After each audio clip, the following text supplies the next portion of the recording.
السلام علیکم ورحمۃ اللہ وبرکاتہ۔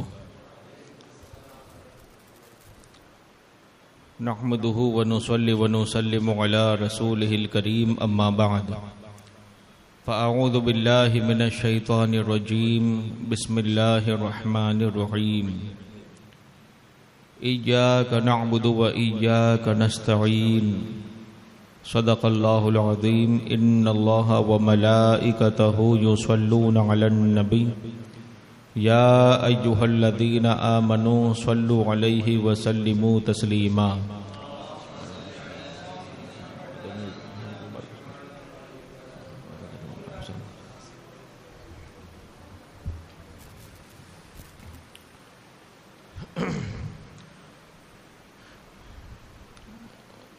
حضور اکرم صلی اللہ تعالی علیہ وسلم شان میں حضور سیدی سرکار اعلی حضرت یوں عرض کرتے ہیں کہ نعمتیں بانٹتا جس سمت وہ ذی شان گیا، ساتھ ہی منشی رحمت کا قلمدان گیا۔ اور ایک جگہ یوں فرماتے ہیں لا ورب العرش، جس کو جو ملا ان سے ملا۔ لا ورب العرش، عرش والے رب کی قسم، عرش کے مالک کی قسم کہ جس کو جو ملا ان سے ملا۔ اس میں ہر چیز کو گھیر لیا اور ہر شخص کو گھیر لیا۔ جس کو جو ملا ان سے ملا، یہ دو ہی لفظ میں پورا استعانت کا اہل سنت کے نزدیک مسئلہ جو حل کر کے بتا دیا کہ لا و رب العرش، جس کو، اب جس کو میں ساری مخلوق آ گئی، ہر عام انسان تو ہے ہی، جمادات نباتات بھی آ گئے، جانور بھی آ گئے، یہاں تک کہ انسانوں کے اندر جو سب سے اعلیٰ مقام کے انسان ہیں، اولیاء بھی آ گئے، صحابہ بھی آ گئے، انبیاء بھی آ گئے، فرشتے بھی آ گئے، حوریں بھی آ گئی، سب آ گئے۔ جس کو ملا، فرماتے ہیں لا و رب العرش، جس کو، اور ہر ایک کو کچھ خاص دنیاوی یا دینی یہ بھی کوئی تقسیم نہیں، فرماتے ہیں جس کو جو ملا، چاہے وہ فزیکلی نعمت ہو، چاہے وہ روحانی اندر کی نعمت ہو، چاہے وہ ذہن کا سکون ہو، اولاد ہو، کوئی بھی چیز ہو، جس کو جو ملا ان سے ملا۔ کس سے؟ رسول اللہ کی ذات سے۔ لا و رب العرش، جس کو جو ملا ان سے ملا۔ کیوں؟ یہ تو ماضی کا تھا، پاسٹ، کہ اب تک جس کو جو ملا ان سے ملا، اور حال میں بھی یہی ہے کہ بٹتی ہے کونین میں نعمت رسول اللہ کی، بٹتی ہے کونین میں نعمت رسول اللہ کی۔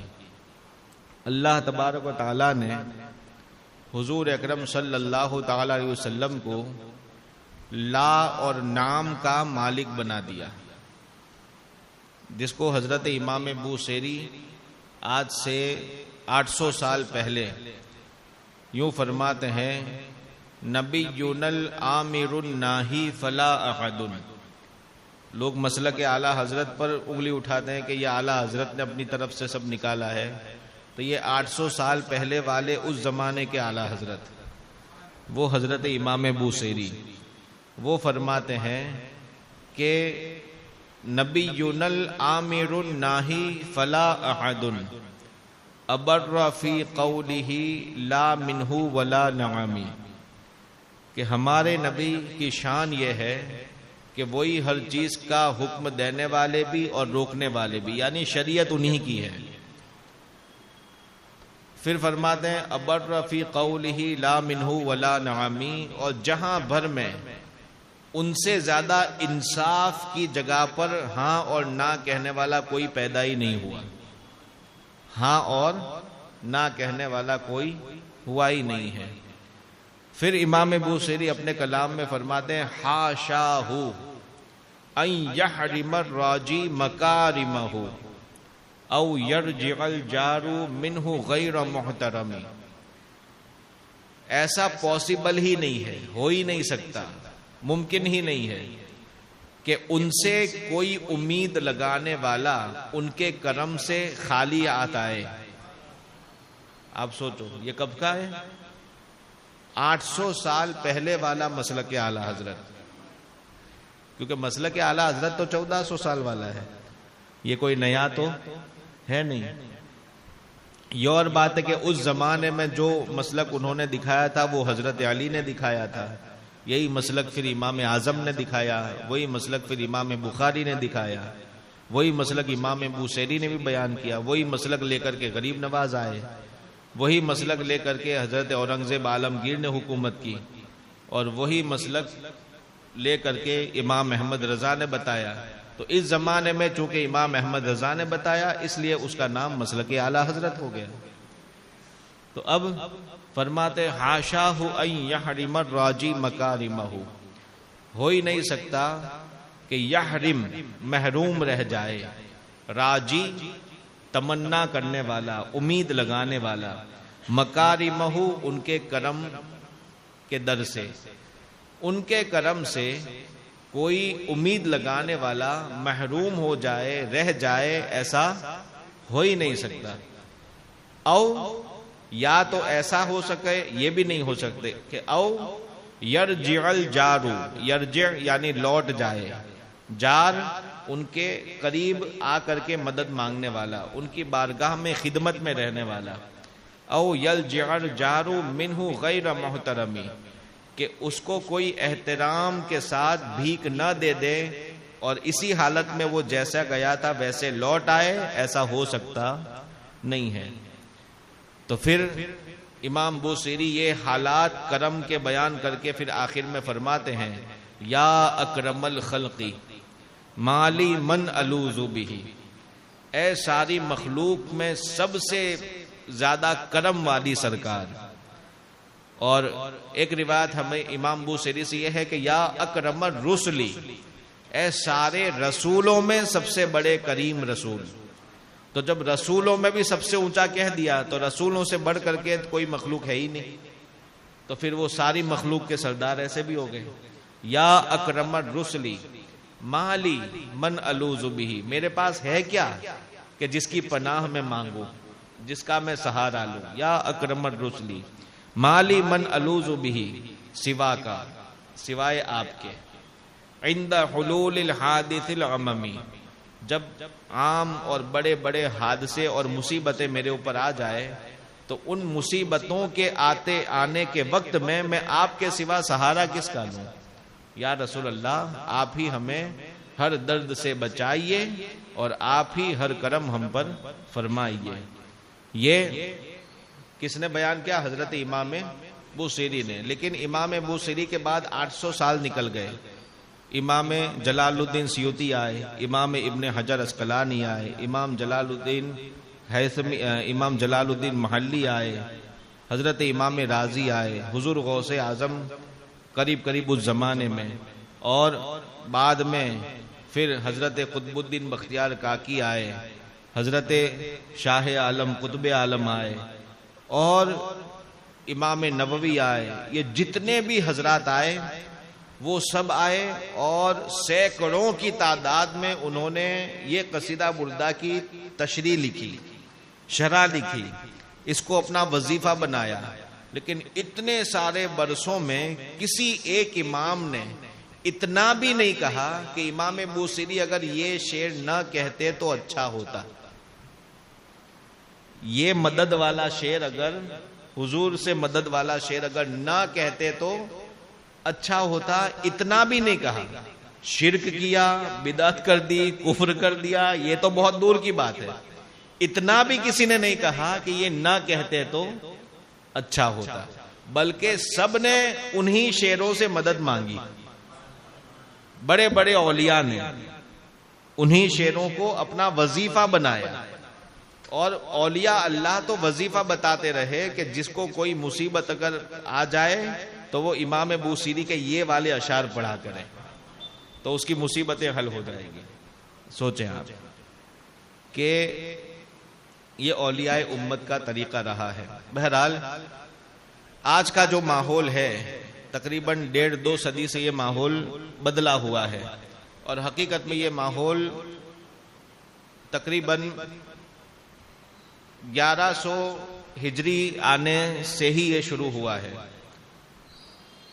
تقریباً 350 سال اس کی اصل کو ہو گئے، اور اس کا اردو میں ترجمہ ہوا اس کو 150-200 سال ہو گئے. محمد ابن عبد الوہاب نجدی یہ 11ویں صدی میں آیا. ابن تیمیہ اس سے بھی پہلے، لیکن ابن تیمیہ نے تو بس جرأت کر کے کچھ ایسے عقیدے بتا دیے، اور اس کی خود لینگویج ایسی ہے کہ کہیں پر وہ توسل اور استمداد کو شرک کہتا ہے، اور کہیں پر وہ خود ہی ایمان اور اسلام کے مطابق کہتا ہے. یعنی اس کی عقل تو ویسے بالکل ایک نہج پر تھی نہیں، نہ ادھر نہ ادھر. بہرحال بڑے بڑے اماموں پر اور بڑے بڑے اولیاء کے اوپر انگلی اٹھانے کی جرأت جو سب سے پہلے اگر کسی نے کی ہے تو وہ ابن تیمیہ نے کی ہے. ایک ابن تیمیہ نام کا ایک شخص گزرا ہے. اس زمانے کے علماء نے بہت زیادہ اس کے اوپر فتوے بھی لگائے، اور آج بھی اس کے اوپر فتوے موجود ہیں کہ اس نے کیا کیا گمراہیاں نکالی. عید میلاد کو سب سے پہلے بدعت کہنے والا وہی ہے، ابن تیمیہ. ابن تیمیہ کی جو گندی دعوت تھی اس کو تو ہمارے علماء نے اس وقت دبا دیا، لیکن اس کو پھر ایڈٹ کر کے اس کو اور زیادہ اس کے اندر مرچی مسالہ لگا کر کے جس نے پھیلایا وہ ابن عبد الوہاب نجدی.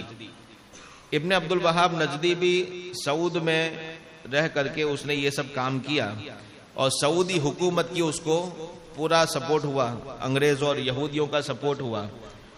اس کے بعد پھر چونکہ عربی تو سب لوگ جانتے نہیں ہیں، ظاہر بات ہے کہ ایشیا کے اندر زیادہ تر مسلمان بڑے ممالک میں ایسے ہیں کہ جو اردو سے جس کا تعلق ہے، فارسی اور اردو سے. تو پھر وہ ابن عبد الوہاب نجدی کی کتابوں کا ٹرانسلیشن فارسی اور اردو کی طرف کیا، اور اردو کے اندر جس نے عقیدوں کو بہکانے کی کوشش کی وہ سب سے پہلا اسماعیل دہلوی. اسماعیل دہلوی نے وہی کتاب التوحید کا ترجمہ کیا، اور پھر اس کو اسی کے گندی دعوت کے اوپر چلنے والے پھر یہی سب اشرف علی تھانوی، رشید احمد گنگوہی، یہ سب پیدا ہوتے رہے، اور یہ لوگ بھی اسی کے اوپر لکھتے رہے. یعنی جو پہلے حضور صلی اللہ علیہ وسلم کے زمانے سے لے کر ابن تیمیہ تک نہیں تھا، 7-8 صدیوں تک جو نہیں تھا، اس کے بعد پھر ابن تیمیہ نے بھی ایک جرأت تو کر دی لیکن علماء نے دبا دیا. پھر 11ویں صدی کے اندر جو ابھرا اور 12ویں صدی کے اندر جو ہندوستان میں آیا، یہ 12ویں صدی کی پیداوار ہے. سمجھے آپ؟ 12ویں صدی میں آ کر کے ان لوگوں نے یہ کام کیے. اس سے پہلے اس طرح کے مسئلے آپ کو نہیں ملیں گے. اب یہ آج کا موضوع اصل ہے کیا؟ غیر اللہ سے مدد مانگنا، اللہ کے سوا دوسروں سے، دوسروں کو پکارنا، مدد مانگنا. ایک بنیادی بات آپ کو بتا دوں حدیث پاک کے مطابق،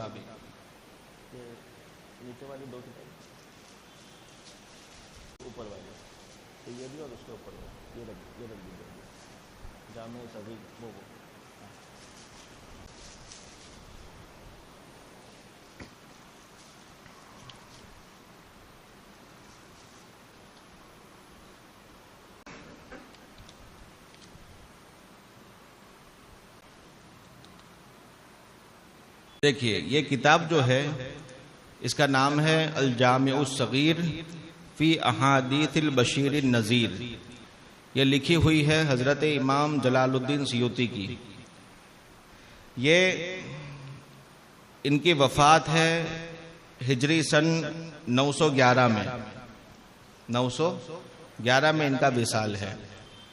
انہوں نے ایک کتاب لکھی جمع الجوامع، جس کو جامع کبیر کہتے ہیں، وہ ایسی تقریباً 30 جلدیں ہیں کے اوپر۔ کتنی ہیں؟ 30 جلدیں۔ 30 جلدیں تو جامع کبیر کہی جاتی ہے، بہت بڑی جمع کی ہوئی حدیثیں، لیکن اس میں سے چند حدیثوں کو نکال کر کے انہوں نے تھوڑا شارٹ کیا اور منتخب حدیثیں لکھ کر کے اس کے اندر 10,030 حدیثیں جمع کی۔ کتنی حدیثیں؟ یہ اس کتاب میں 10,030 حدیثیں۔ اب انہوں نے جو کتاب میں ایک حدیث لکھی ہے، حدیث نمبر 277 طبرانی کی روایت سے ہے، حضرت ابو درداء رضی اللہ تعالیٰ عنہ اس کے راوی ہے کہ حضور اکرم صلی اللہ تعالی علیہ وسلم ارشاد فرماتے ہیں، اخاف علی امتی ثلاثا۔ دھیان سے سننا، جڑ ہے، اگر اس کو سمجھ میں آ گیا تو اس بشارت کے اوپر اور حضور کے اس علم غیب کے ذریعے آپ سب کچھ سمجھ جائیں گے۔ حضور صلی اللہ علیہ وسلم ارشاد فرماتے ہیں، اخاف علی امتی ثلاثا، زلت عالم و جدال منافق بالقرآن والتکذیب بالقدر۔ مجھے میری امت کے اوپر 3 چیزوں کا بڑا ڈر ہے۔ کتنی چیزوں کا؟ 3 چیزوں کا، 3 لوگوں سے۔ زلت عالم، علم والوں کی غلطیاں۔ کس کی؟ علم والوں کی غلطیاں۔ آج ہوتا کیا ہے کہ اگر کسی عالم نے، علم والے نے اگر کوئی غلطی کی، اس کی غلطی اگر ایسی ہے کہ اس کے جتنے بھی چاہنے ماننے والے ہیں وہ اسے معصوم کا درجہ دے دیتے ہیں۔ کیسا کہ نہیں، اس سے یہ کام نہیں ہو سکتا، ہمارے عالم نے جو کہا وہ پرفیکٹ، ہمارے پیر نے جو کہا وہ پرفیکٹ، جبکہ خود اس عالم اور پیر کا یہ عقیدہ نہیں ہوتا کہ میں معصوم ہوں۔ لیکن لوگوں کا بھی عقیدہ یہ نہیں ہوتا، لیکن لوگ پریکٹیکلی اس کو ایسا تصور کر لیتے ہیں کہ اس سے غلطی نہیں ہو سکتی۔ اب ایسے مانیتا جب اس لوگوں کی ہو جاتی ہے تو اگر وہ کہیں پر چوک کر دے یا غلطی کر دے تو پیچھے جانے والے اس کے سارے لوگ اسی غلطی کا شکار ہو جاتے ہیں۔ اس کو کہتے ہیں زلتا عالم۔ اسی لیے عالم کو حکم دیا گیا کہ ہمیشہ اپنے قدم کو صرف اپنے فائدے کے لیے سوچ سمجھ کر کے نہ چلے، بلکہ یوں سمجھے کہ تمہارے پیچھے ایک قوم چل رہی ہے۔ امام اعظم ابو حنیفہ رضی اللہ تعالیٰ عنہ کے زمانے میں آپ کہیں راستے سے گزر رہے تھے کہ ایک بچہ پھسل گیا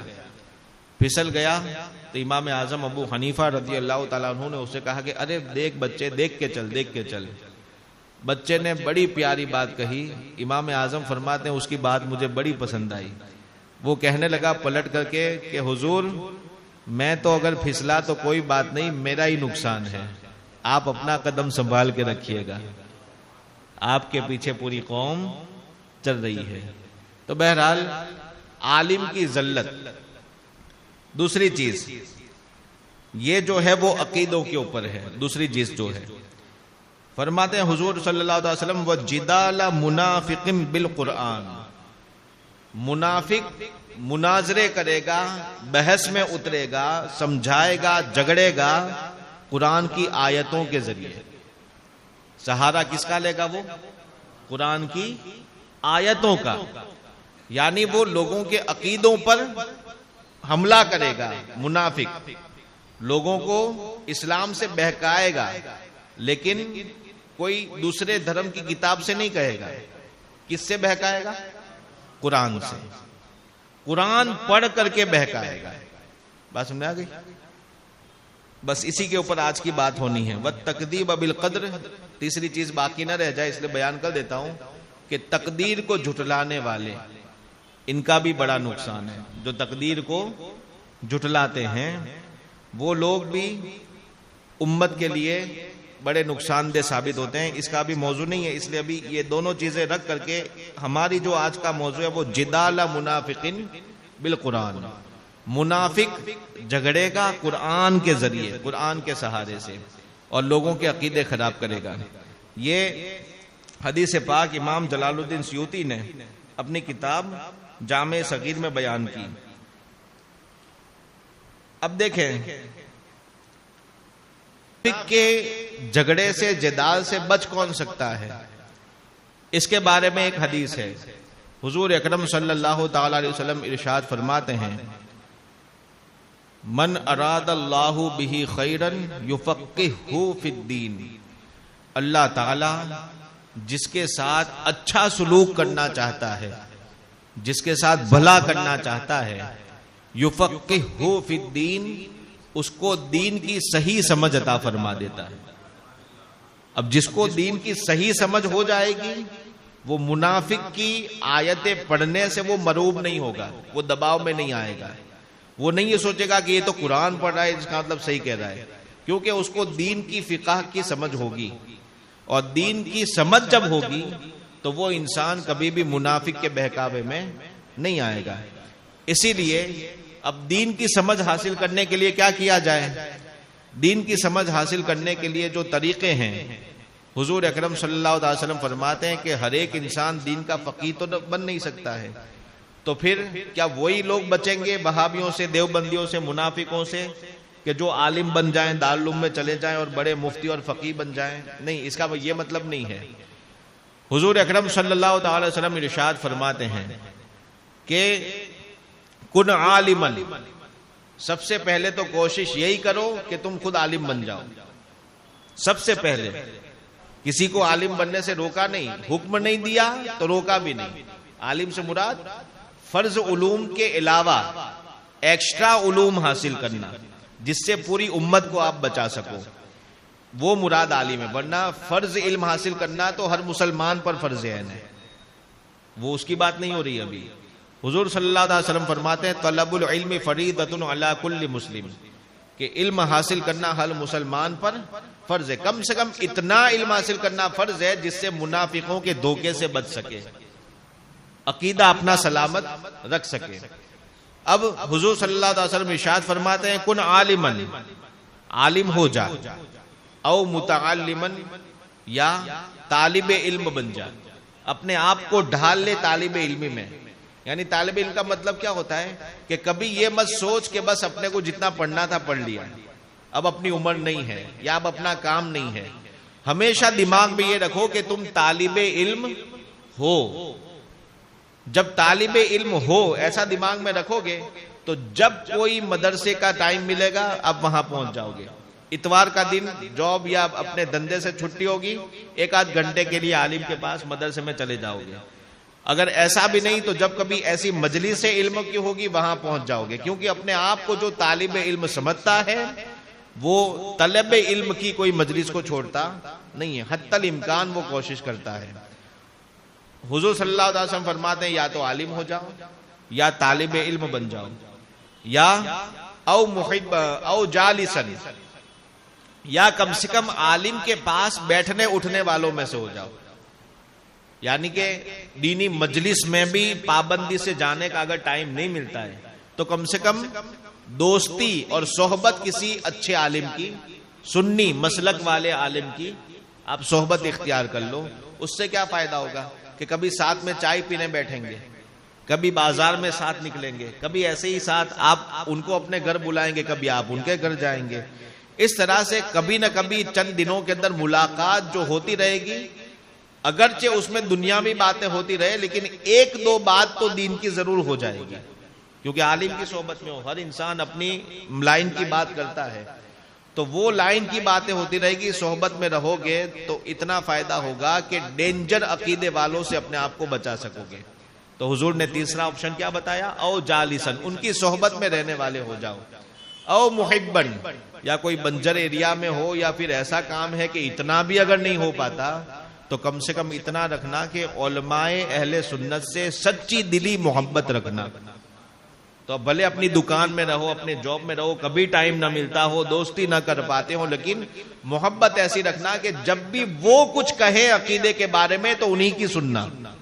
محبت ہوگی تو ان کی سنو گے، نہیں ہوگی تو نہیں سنو گے. اگر نہیں ہوگی تو پھر طارق جمیل کے پیچھے سنو گے، نہیں ہوگی تو پھر انجینئر کی سنو گے، نہیں ہوگی تو پھر طاہر پادری کی سنو گے، نہیں ہوگی تو پھر غیروں کی سنو گے. سچے عالموں سے اگر محبت ہوگی تو پھر انہی کی سنو گے، اس لیے کہ سنتا بندہ اسی کی ہے جس سے محبت ہوتی ہے. تو یہ چاروں میں سے کوئی ایک بننا. ولا تکن خامسا، حضور فرماتے یہ چار میں سے پانچواں نکل کر کے پانچواں مت بننا، فتہلک، ورنہ تو ہلاک اور برباد ہو جائے گا. تو اپنا عقیدہ بچانے کے لیے یہ چیزیں ضروری ہے. ٹھیک ہے. اب آقا کریم صلی اللہ تعالی وسلم نے جو جدال منافق بالقرآن کہا، منافق قرآن سے لے کر کے بحث میں اترے گا، لڑے گا. اسی میں سے اب دیکھو یہ اسماعیل دہلوی کون ہے؟ مولوی اسماعیل دہلوی، جس نے وہابیوں کی عربی کتاب کو پہلے کس میں کیا؟ اردو زبان میں کیا. اس کے بارے میں بہت ساری بکواسوں سے یہ پورا بھرا ہوا ہے. یہ کتاب کا نام ہے تقویت الایمان. تقویت الایمان، ایمان کی طاقت دینے والی کتاب، یہ اس نے اپنے طور پر لکھی ہے. حضور اعلیٰ حضرت کے پاس یہ کتاب پہلی بار جب گئی، پڑھی تو بہت سارے بکواس جب دیکھے، پھر کتاب کے اوپر دیکھا نام تقویت الایمان، بڑی کاف سے لکھا ہے، ایمان کو طاقت دینے والی کتاب. تو حضور اعلیٰ حضرت نے پین لیا اور پین لے کر کے اس کے کاف کے جو دو نقطے ہوتے ہیں، ایک نقطے کو چیک دیا، ایک نقطے کو چیک دیا تو کتنے نقطے رہے؟ ایک. اب کتاب کا نام ہو گیا تفویت الایمان، فے سے تفویت الایمان، یعنی ایمان کو فوت کرنے والی، ایمان کو نکال دینے والی، ایمان کو برباد کرنے والی. یہ اعلیٰ حضرت کا علم ہے. ایک نقطے کو ہٹا کر کے کتاب کی حقیقت ڈکلیئر کر دی. اب یہ کیوں اعلیٰ حضرت نے ایسا کیا؟ دیکھیں آج کا جو موضوع ہے صرف اسی کے اوپر ہم کو بات کرنی ہے. لکھتا ہے قرآن کی آیت، پہلے عقیدہ اس کا جو سن لو. قرآن کی آیت، حضور نے کیا فرمایا؟ جدال منافق بالقرآن. منافق لڑے گا تو پہلے قرآن پیش کرے گا اور پہلے حدیث پیش کرے گا. اب یہ دیکھو کہتا ہے سورہ احقاف کی آیت ہے، وَمَنْ أَضَلُّ مِمَّنْ يَدْعُو مِنْ دُونِ اللَّهِ مَنْ لَا يَسْتَجِيبُ لَهُ إِلَى يَوْمِ الْقِيَامَةِ وَهُمْ عَنْ دُعَائِهِمْ غَافِلُونَ. یہ قرآن کی آیت. ترجمہ اس کا، اس سے بڑھ کر کون گمراہ ہوگا جو اللہ کو چھوڑ کر ایسوں کو پکار رہا ہے جو قیامت تک بھی اس کی بات کا جواب نہیں دے سکیں گے. ایسوں کو پکارتا ہے جو قیامت تک اس کی بات کا جواب نہیں دے سکیں گے، بلکہ وہ اس کی پکار سے بے خبر ہیں. جواب تو تب دیں جب خبر پڑے ان کو کہ کسی نے ہم کو پکارا، لیکن ان کو تو خبر ہی نہیں کہ کسی نے، یعنی وہ سنتے بھی نہیں اور ان کو کچھ پتا بھی نہیں ہے. یہ مشرکوں کے بارے میں آیت اتری ہے. کس کے بارے میں؟ مشرکوں کے بارے میں. ٹھیک ہے. اب یہ آیت کو اس نے پہلے پیش کیا، لکھا، اور اس کے بعد اب اس نے دیکھو عقیدہ لکھا. کہتا ہے یعنی مشرک پرلے درجے کے بے وقوف ہیں، سب سے گھٹیا درجے کے بے وقوف بے عقل لوگ ہیں. اس میں تو کوئی شک نہیں، مشرک تو ہیں ہی ایسے، لیکن یہ کس کو کہنا چاہ رہا ہے؟ وہ زید.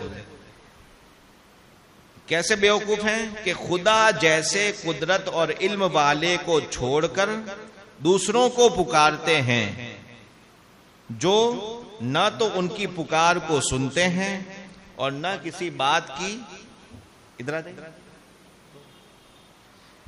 ایسوں کو پکارتے ہیں کہ جو نہ تو ان کی بات کو سنتے ہیں اور نہ کسی بات کی ان میں قدرت اور سکت ہے. ان میں کسی بات کی، کچھ کام کرنے کی ان کے اندر کوئی قدرت بھی، بلکہ سکت یعنی تھوڑا بہت ہوش بھی ان کے اندر نہیں ہے. اگر یہ قیامت تک بھی پکارتے رہیں تو وہ کچھ نہیں کر سکتے. ٹھیک ہے, یہ تو ابھی آیت کا اس نے مفہوم پیش کیا. اب آگے سنو. معلوم ہوا, اب دیکھو اس کو کیا معلوم ہوا, یہ معلوم ہمیں تو نہیں ہوا, بڑے بڑے صحابہ کو بھی یہ معلوم نہیں ہوا, بڑے بڑے اولیاء کو بھی یہ معلوم نہیں ہوا. اس آیت سے اس کو کیا معلوم ہوا, اب یہ سنو. معلوم ہوا کہ جو لوگ بزرگوں کو, کس کو, آیت کس کے بارے میں اتری, پتھروں کو. آیت کس کے بارے میں اتری, پتھروں کو, مورتیوں کو, ان کو پکارتے ہیں.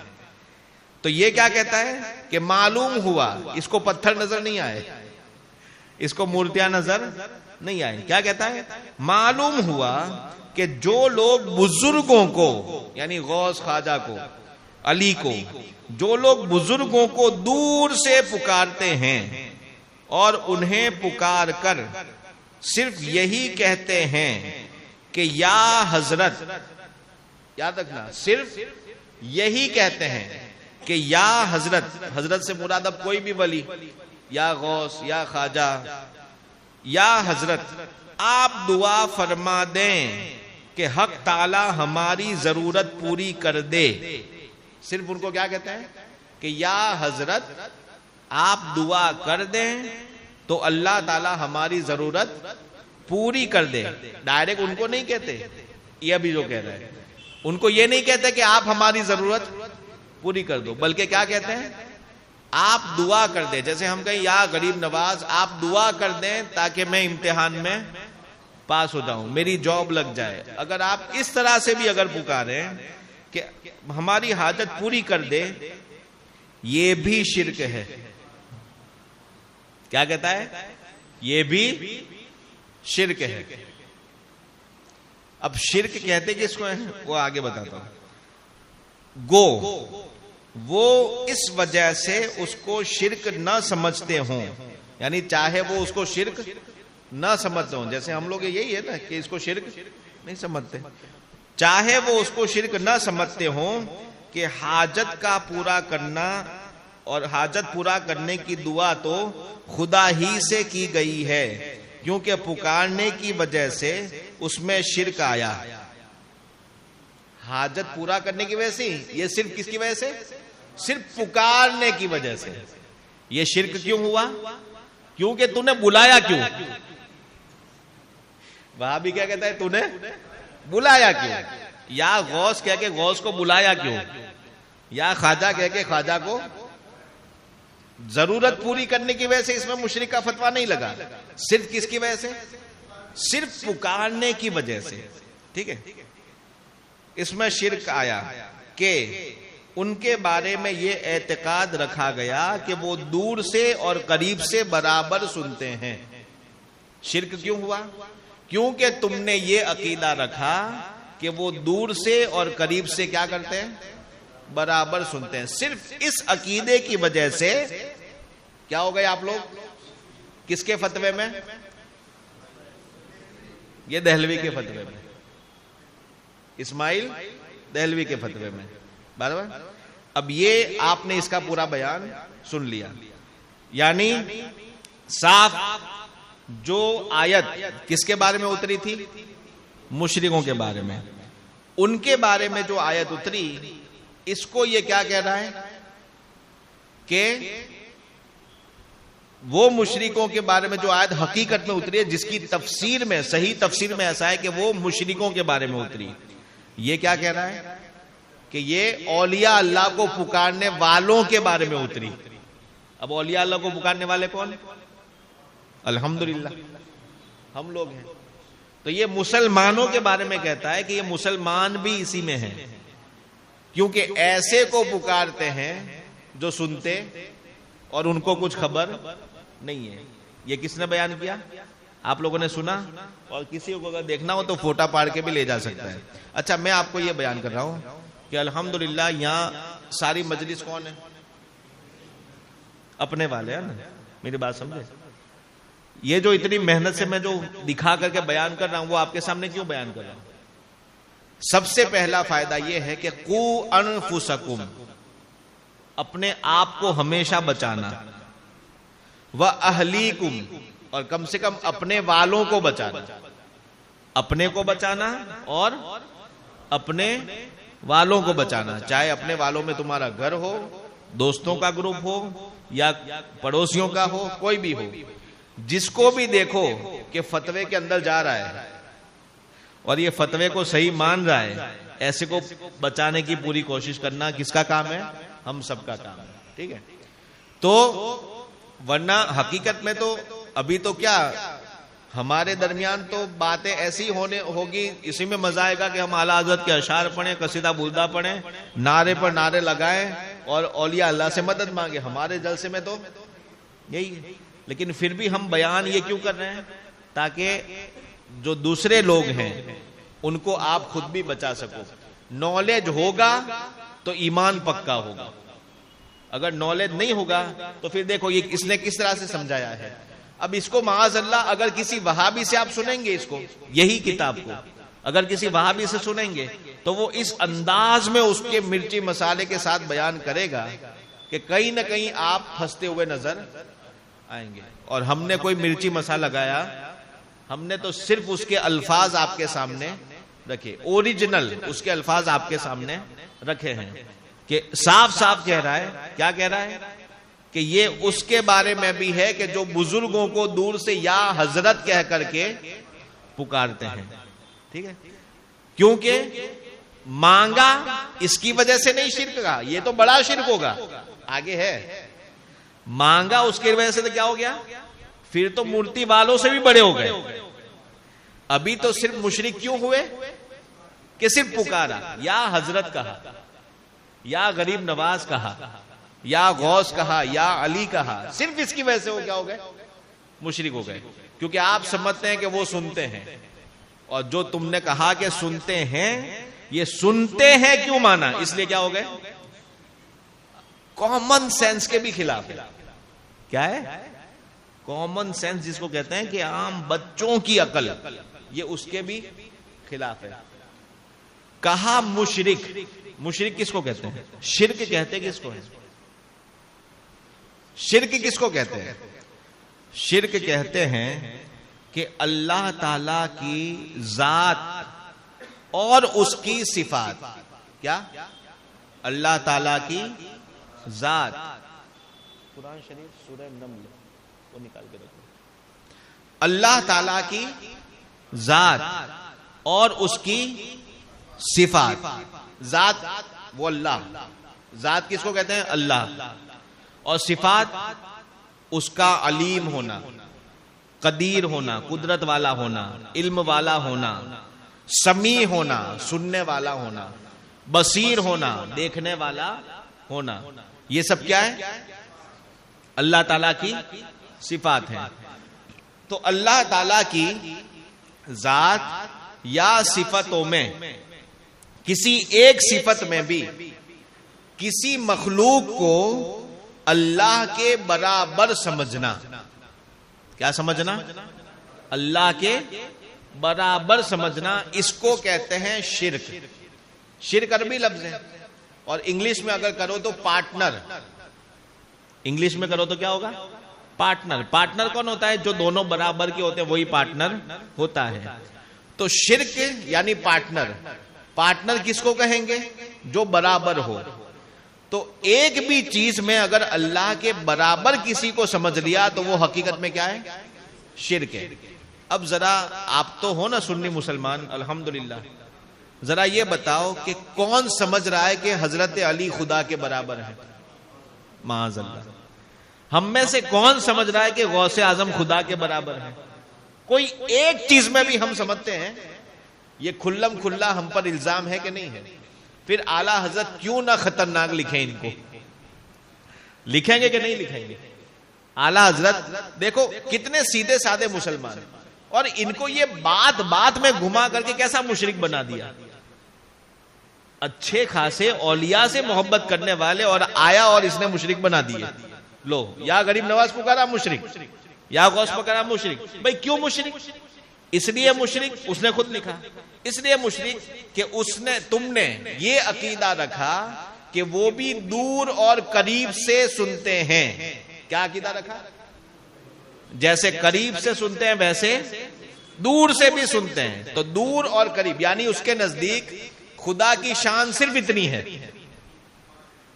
خدا کی شان صرف اتنی ہے کہ وہ نزدیک سے بھی سنتا ہے اور دور سے بھی سنتا ہے. تو جو دور اور قریب, نزدیک اور دور دونوں سے جو سنے وہ مشرک کہہ دیتا ہے. وہ اس کو کیا کہتا ہے؟ یہ مشرک.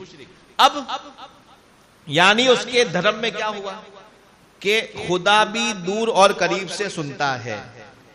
تو جس ولی مخلوق کے بارے میں آپ اگر یوں عقیدہ رکھو کہ وہ بھی دور اور قریب سے سنے ہیں یا سنتے ہیں, اس کی وجہ سے آپ لوگ بھی کیا ہو گئے؟ اس کے مذہب میں ہم لوگ سب کیا ہو گئے؟ مشرک ہو گئے. تو مشرک ہونے کی وجہ یہ صاف اس نے بتا دی, کیونکہ ہم یہ عقیدہ رکھتے ہیں کہ اولیاء بھی قریب سے بھی سنتے ہیں اور دور سے بھی سنتے ہیں. اور اس جرم کی وجہ سے اس نے ہمیں کیا بنا دیا؟ مشرک. مشرک کہتے کس کو ہے؟ خدا کے برابر, خدا کے برابر. اب ذرا اس کا فتویٰ ذرا یہاں دیکھیں.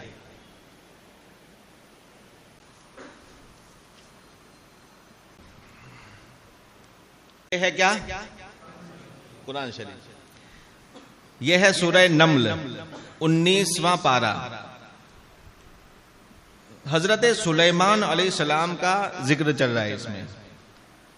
دور اور قریب سننے والے کے بارے میں جو عقیدہ رکھے کہ اولیاء بھی دور اور قریب سنتے ہیں, وہ کیا ہو جاتا ہے؟ اس کے عقیدے میں مشرک. برابر ہے. اب ذرا قرآن کی آیت سنو. حتی اذا اتوا علی واد النمل, حتی اذا اتوا علی واد النمل قالت نملۃ یا ایھا النمل ادخلوا مساکنکم لا یحطمنکم سلیمان وجنودہ وہم لا یشعرون. یہاں تک حضرت سلیمان علیہ السلام اپنے بہت بڑے عظیم لشکر, جس میں جنات بھی تھے, پرندے بھی تھے, جانور بھی تھے, اتنا بڑا لشکر, کیونکہ حضرت سلیمان کو اللہ تعالیٰ نے ساری مخلوق پر حکمرانی عطا فرمائی تھی. تو وہ سب لشکر کو لے کر کے حضرت سلیمان علیہ السلام ایک جہاد کے لیے نکلے. جب نکلے, اب قرآن کہتا ہے, دیکھو اس سے پہلے والی آیت, جو لشکر میں کون کون تھے, وَحُشِرَ لِسُلَيْمَانَ جُنُودُهُ مِنَ الْجِنِّ وَالْإِنسِ وَالطَّيْرِ, کہ حضرت سلیمان کے لیے ان کے لشکر کو روانہ کیا گیا, مسخر ان کے نزدیک رکھا. اور اس لشکر میں کون تھے؟ جن بھی تھے, انسان بھی تھے اور پرندے بھی تھے, سب اس میں تھے. جب یہ چلتے چلتے چلتے, اب قرآن بیان کرتا ہے حتی اذا اتوا علی واد النمل, جب یہ لوگ ایسی ایک میدان اور بڑی وادی کے اندر آئے کہ جہاں پر چونٹیوں کے در تھے. کیا تھے؟ چونٹیوں کے در, ان کے جو سوراخ ہوتے ہیں رہنے کے. اس وادی کے اندر, اس میدان کے اندر بہت زیادہ کیا رہتی تھی؟ کیڑیاں, چونٹیاں رہتی تھی. قالت نملۃ, حضرت سلیمان ابھی وادی سے باہر ہے, وادی تک پہنچے ہیں, بس قریب ہے کہ وادی آنے والی ہے. اب چونٹیاں جو تھی ان میں سے ایک چونٹیوں کی بادشاہ, سردار, رانی, اس نے کہا یا ایھا النمل ادخلوا مساکنکم, اے چونٹیوں چلو جلدی اپنے اپنے گھروں میں گھس جاؤ. لا یحطمنکم سلیمان وجنودہ وہم لا یشعرون, کہیں ایسا نہ ہو کہ حضرت سلیمان اور ان کا لشکر تمہیں بے خبری میں کچل دیں, بے خبری میں تمہیں کچل دیں. کیونکہ انسان لشکر پورا نکل رہا ہے, چونٹیوں پر کسی کی نظر ہوتی ہے؟ اب یہ لشکر والے جب بڑا لشکر لے کے نکلیں گے تو لشکریوں کی سب کی نظر نیچے ہوگی کہ چونٹیاں ہیں. تو سلیمان کا لشکر کہیں تمہیں نہ دیکھے, خبر بھی نہ ہو, تمہیں کچل نہ دے. اس لیے چونٹیوں کی سردار نے کیا کہا کہ اپنے اپنے گھروں میں گھس جاؤ. کس نے بات کی؟ چونٹیوں نے. ٹھیک ہے, کتنی چونٹیاں آپ لوگ دیکھتے ہیں؟ دیکھتے ہیں نا. جب یہ پوری ساتھ میں بہت ساری ایک لائن سے جب ہوتی ہے تو وہ کچھ نہ کچھ بولتی ہوئی چلتی ہے, کچھ نہ کچھ اسی لیے وہ پوری قطار میں رہتی ہیں، ہے نا.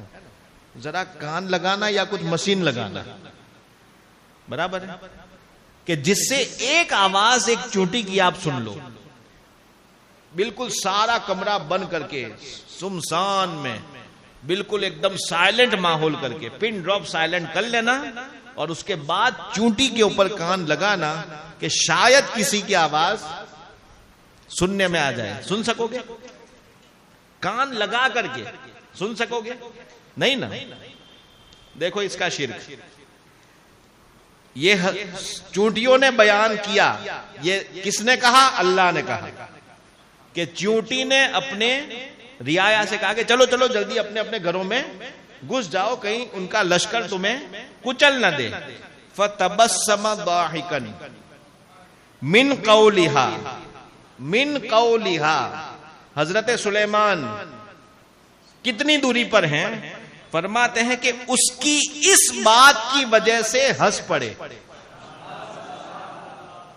کون کہتا ہے؟ دور سے سننا جو مانے وہ مشرک. کون مشرک ہوئے؟ یہ تو معاذ اللہ خود خدا. اس کے شرک کے فتوے میں کون آیا؟ خود خدا. کیونکہ سلیمان کے بارے میں خدا کہہ رہا ہے کہ سلیمان نے دور سے چونٹی کی آواز سنی. سلیمان نے دور سے چونٹی کی آواز سنی. دور سے سنی کہ نہیں سنی؟ ہم قریب سے نہیں سن سکتے، سلیمان نے کہاں سے سنی؟ دور سے سنی. اب جو دور سے سننے کا عقیدہ رکھے وہ مشرک، کیونکہ دور سے سننا صرف اس کے مذہب میں کس کا کام ہے؟ اللہ کا. اور یہاں کس نے سنا؟ اور یہ سلیمان نے سنا. یہ بیان کس نے کیا؟ اللہ نے. تو اللہ بھی، یعنی اللہ نے خود ان کو اپنا شریک بنایا. معاذ اللہ. کتنی بالکل کامن سینس کی بات ہے نا یہ. وہ کہتا ہے دور سے. اچھا اس میں یہ بھی نہیں لکھا ہے کہ مرنے کے بعد یا زندگی میں یا کب. اس نے تو یوں ہی لکھا ہے. ایسا نہیں ہے کہ مرنے کے بعد جو دور سے سنے یہ شرک ہو جاتا ہے. اس نے تو زندہ ہو یا مردہ سب کے لیے یہی سنے. بات سمجھ آئی؟ اگر وہ یوں لکھتا کہ مرنے کے بعد تو اور بھی پھنستا. اس کی وجہ میں آپ کو آگے بتاؤں گا. اگر مرنے کے بعد لکھتا تو اور بھی پھنستا. لکھا بھی ہے دوسری جگہ پر، لیکن یہاں پر کیا ہے؟ مطلقاً لکھا ہے کہ زندہ ہوتے ہوئے بھی سنے تو بھی کیا ہے؟ مشرک. حضرت سلیمان نے دور سے سنا اور یہ خدا نے بیان کیا. اب آپ خوب سمجھ سکتے ہیں کہ مشرک کون کون ہو گیا اس کے فتوے کے مطابق. ٹھیک ہے. اب اس کا فتویٰ کیا ہے کہ صرف آپ نے یا حضرت کہا اور حضرت کہا، اس کا مطلب آپ نے عقیدہ کیا رکھا کہ وہ دور سے سنتے ہیں. ٹھیک ہے. چلو یہ تو حضرت سلیمان علیہ السلام. ان کو تو معاذ اللہ اس کے فتوے کے مطابق تو خدا نے بھی یہ کیا کہ شرک کر دیا. معاذ اللہ. جو خود ذات توحید ہے اس پر شرک کا فتویٰ لگا. کیونکہ حضرت سلیمان دور سے سنتے ہیں. یہ کس نے بیان کیا؟ قرآن نے بیان کیا، اللہ نے بیان کیا. ٹھیک ہے. اب ایک سیرت صحابہ کی احادیث کی کتابوں میں ایک مشہور واقعہ ہے جس کو آپ کئی بار سن چکے ہیں. حضرت عمر فاروق رضی اللہ تعالیٰ عنہ مدینہ شریف کے منبر پر خطبہ دے رہے ہیں. جمعہ کا دن ہے اور بہت دور دراز یمن یا کہیں اصفہان کی طرف، اس طرف بہت دور و دراز ایک لشکر بھیجا ہوا ہے مسلمانوں کا، جس کی قیادت حضرت ساریہ رضی اللہ تعالیٰ عنہ کر رہے تھے. کون کر رہے تھے؟ حضرت ساریہ. جمعہ کے دن وہ جنگ چل رہی ہے. بالکل صحیح واقعہ ہے. دیوبندی بھی کہتے ہیں صحیح واقعہ ہے. تو وہاں جنگ چل رہی تھی. قرآن کہتا ہے فہم لا یاقلون، ان کو عقل ہی نہیں ہے.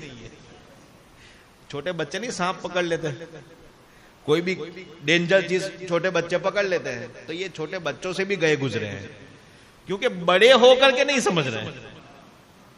وہ تو چھوٹا ہے کہ ابھی عقل کی عمر ہی نہیں آئی ہے. اور ان کی تو عقل ہی نہیں آئی. عمر آئی لیکن عقل نہیں آئی, اس لیے ان کو بیوقوف کہا جاتا ہے. ٹھیک ہے, اور اسی لیے اللہ تعالیٰ نے ان کو جہنم کے سب سے نچلے درجے میں رکھنے کا حکم دیا. بہرحال تو حضرت ساریہ رضی اللہ تعالیٰ عنہ جنگ ابھی وہاں جاری تھی, بس لشکر اپنا جا رہا تھا اور سامنے ٹکر ہونے کی تیاری تھی. ہوا کیا کہ وہاں پر مسئلہ ایسا ہوا کہ حضرت ساریہ اپنے لشکر کو لے کر کے سامنے کی طرف دیکھتے ہوئے جا رہے تھے. نظر سامنے کی طرف تھی, کیونکہ چانس تھے کہ ادھر سے ہی مشرک آئیں گے, حملہ کریں گے. خبر بھی ایسی ملی. پیچھے کی طرف آپ کے کیا تھے, پہاڑیاں تھی. آپ کے پیچھے کی طرف پہاڑیاں تھی. اب ان لوگوں نے چال ایسی چلی کہ کچھ لشکر کو تو سامنے سے بلایا اور تھوڑا لشکر وہ کس طرف سے, پہاڑیوں کی طرف سے بھیجا. حضرت عمر خطبہ دے رہے ہیں مدینے میں, 1000-1500 کلومیٹر کی دوری. کتنی دوری؟ 1000-1500 کلومیٹر کی دوری. اور امیر المومنین, ایسے امیر المومنین کے ہر مومن کے ہر حال کی جن کو خبر رہتی تھی, اور ان کے دکھ درد کو ہمیشہ یہ پہچانتے تھے, اس کا مداوا کرتے. یہ امیر المومنین حضرت امیر المومنین خطبہ دے رہے ہیں, توجہ اپنی مسجد نبوی میں ہے, اور اس حالت میں بصیرت کی نگاہ وہاں پہنچی, کیونکہ پوری رعایا آپ کے سامنے تھی. اب خطبہ دیتے دیتے, خطبہ دے رہے ہیں جمعہ کا, اچانک کہتے ہیں یا ساریہ الجبل, یا ساریہ الجبل, یا ساریہ الجبل. 3 مرتبہ پکارا, پھر اپنا خطبہ شروع کر دیا. بات ختم ہو گئی. عمر کا جلال, پوچھنے کی جرات بھی جلدی کسی میں ہوتی نہیں تھی. بہرحال چند دن گزرے, کیا ہوا ہوگا, کیا ہوگا, باتیں تو آپس میں ہوئی ہوں گی. ہو سکتا ہے کسی نے پوچھ بھی لیا ہو لیکن ڈکلیئر نہ ہوا ہو. لیکن عام میں ڈکلیئر کب ہوا کہ جب وہی لشکر فتح کر کے واپس آیا. کہا کہ ساریہ آپ کے نام سے ایک دن آپ, حضرت عمر یاد آئے ان کو کہ حضرت یہی ساریہ کے نام سے ہی پکارا تھا. تو کیا مسئلہ ہے؟ تو کہ نہیں, بات دراصل ایسی تھی کہ ارے وہ تو اچھا ہوا کہ ان کی آواز آ گئی تھی. ہم لوگ تو وہ بھی پوچھنے لگے کہ کیوں آواز, یہاں کیا ہوا تھا. تو پھر لوگوں نے بتایا کہ یہاں حضرت عمر نے ممبر سے پکارا تھا.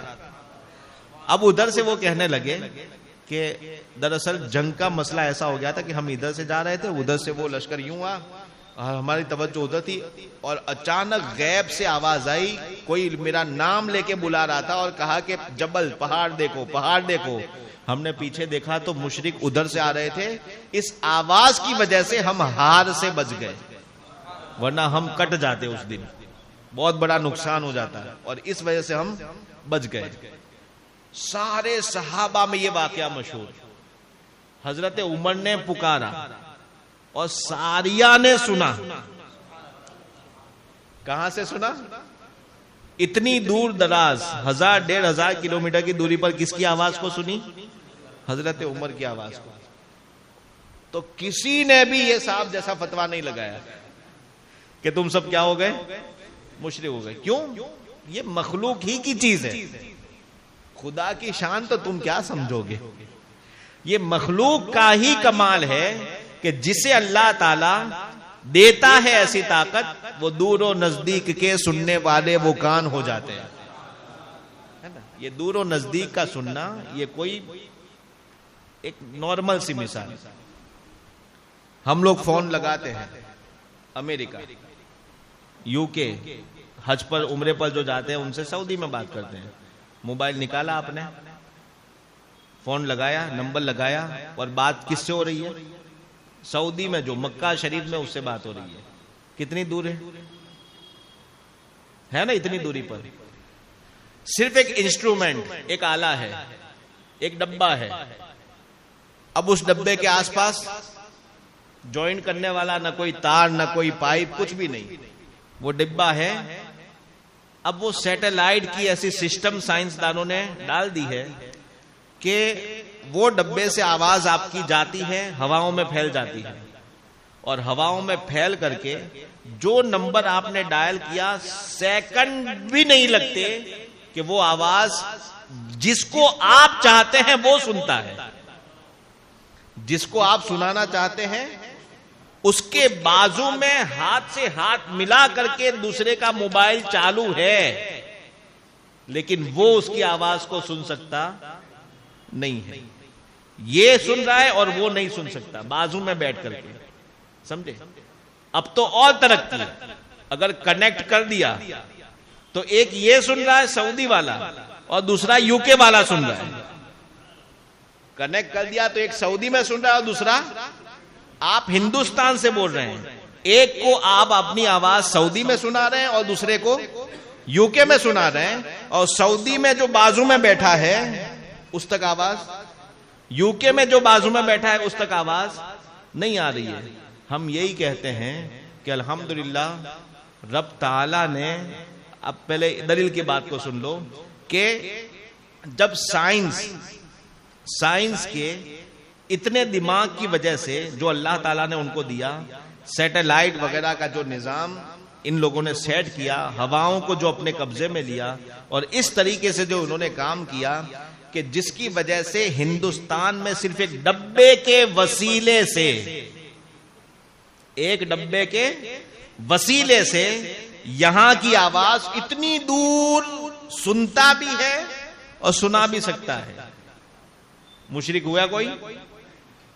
تمہارے مولوی نے تو ایسا نہیں لکھا کہ اگر کوئی بغیر موبائل کے سننے کا عقیدہ رکھے تو مشرک. لکھا ہے اس میں؟ ایسا نہیں لکھا. اس میں تو کیا لکھا ہے؟ دور سے سننے کا عقیدہ رکھا اگر کسی کے لیے تو کیا ہو جائے گا؟ مشرک. بھائی وہ انگلینڈ والے نے دور سے سنا. کس سے سنا؟ دور سے سنا, ہندوستان کی آواز کو سنا. اور اتفاق سے یہاں والا بیچارہ غریب تھا, اس کا بھائی ڈالر کی, یو کی یا یورو کی یا پاؤنڈ کی ضرورت تھی, اور بولا کہ 1000 پاؤنڈ کی ضرورت ہے, اس نے بھیج دی, مدد بھی کر دی, پکار سنی بھی اور مدد بھی کر دی. اتنی دور سے فتویٰ ہے مشرک. یعنی وہاں بھی جتنے بھی چندے منگانے والے ہیں باہر سے سب کیا ہوئے؟ مشرک ہوئے. کیونکہ تمہارے مولوی صاحب نے ایسا نہیں لکھا کہ موبائل کے سہارے سے ہو تو شرک نہیں ہوگا. انہوں نے تو ہر ایک اعتبار سے لکھا ہے.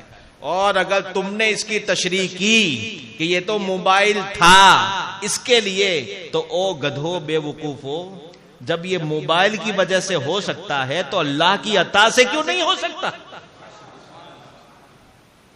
عام انسان موبائل کے سہارے دور سن سکتا ہے, تو میرا غوث اعظم اللہ کی عطا سے نہیں سن سکتا؟ میرا غریب نواز اللہ کی عطا سے نہیں سن سکتا؟ مولا علی اللہ کی عطا سے نہیں سن سکتا؟ اگر ان کو بھی سیٹلائٹ اور موبائل کی ہی ضرورت پڑے تو پھر فرق کیا ہوگا علی میں اور آج والوں میں؟ پھر فرق کیا ہوگا غوث و خواجہ میں اور آج والوں میں؟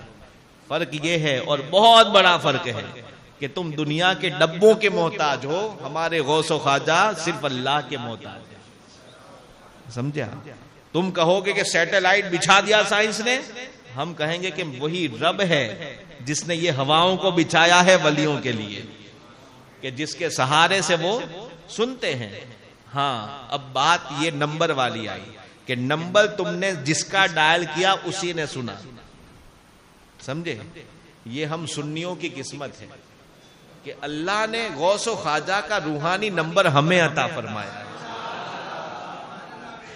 اس لیے ہم ڈائل کر کے سنا سکتے ہیں. ہمارا جو دل کا جو موبائل ہے اس میں ایمان کا سم لگا ہوا, اگر یہ ایمان کا سم نہ ہو تو وہ کنیکشن ہوتا نہیں ہے, ٹاور ہی نہیں پکڑاتا. اس لیے کسی وہابی کا ٹاور غوث پاک کی بارگاہ میں جاتا ہی نہیں ہے, غریب نواز کی بارگاہ میں ٹاور پکڑاتا ہی نہیں ہے. کیوں؟